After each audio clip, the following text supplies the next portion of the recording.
Okay, so let's talk about that for a moment. Yeah. So, what do you think, and maybe not only for you, but also for humanity at large, what are we capable of?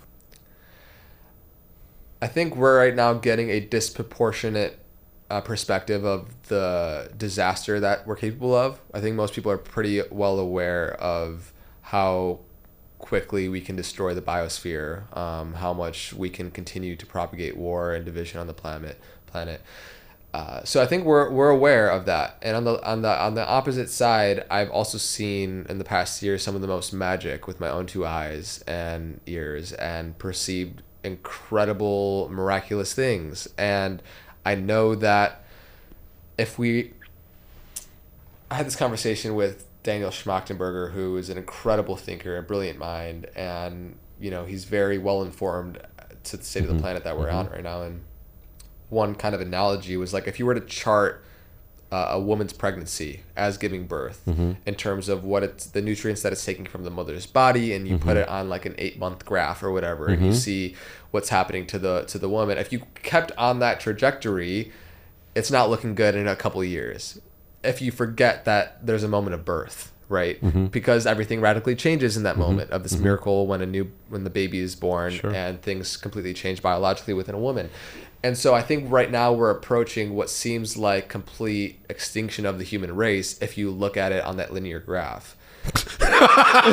Okay, I wasn't expecting that, but yes, okay, keep going. But I can understand it. Yeah, I mean, it just looks like everything's falling apart. In many ways, it is. And if you don't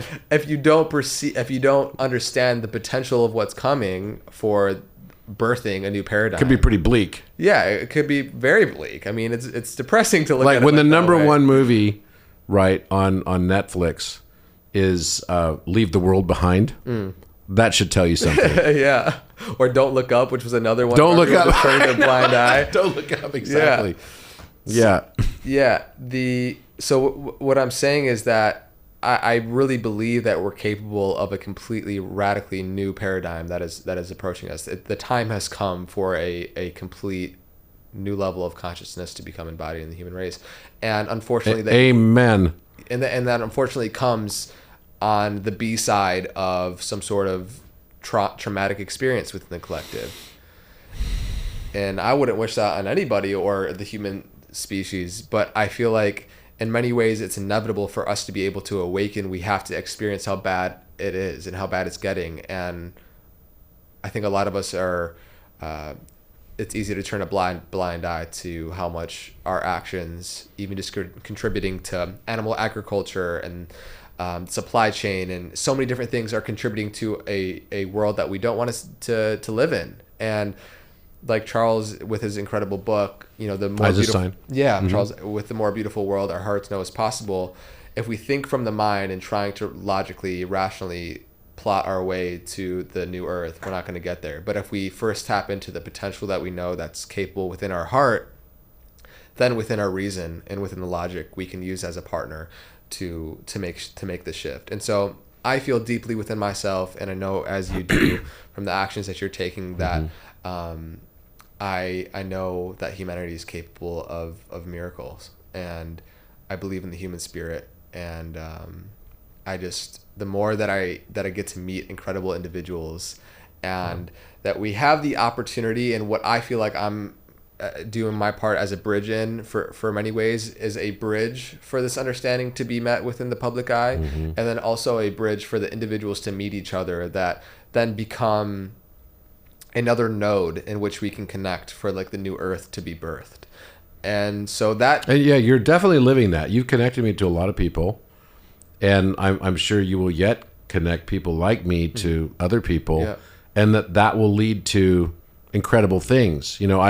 I was thanking this morning Justin Rezvani. Yeah. I had a call with him this morning, and I thanked him because I was like, hey, because of you, I ended up becoming friends with Matthias. And all the things that have come out of that is like mind-boggling. We've been on trips together now, several, and we're going on another one together. And I think that it's so powerful when you can be a connector to these different people that are on their path and journey, and then you can kind of find where the Lego piece fits perfectly. to Yeah. whatever it is that the consciousness is trying to build and erect. I get very fired up when talking about this because I see the potential there. And it's not like the brilliant minds don't exist, but It's not connected. they haven't always. met each other. Yeah. Like if they came into contact, there are new novel ideas that would come as a new level of intelligence is revealed in the presence of each other. Because You did that I with truly believe that. Clea Irwin with me as well, you know, Yeah.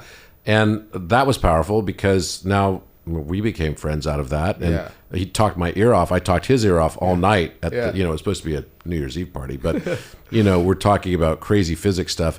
We had a crowd in the beginning, and then people were like, "Okay, enough math."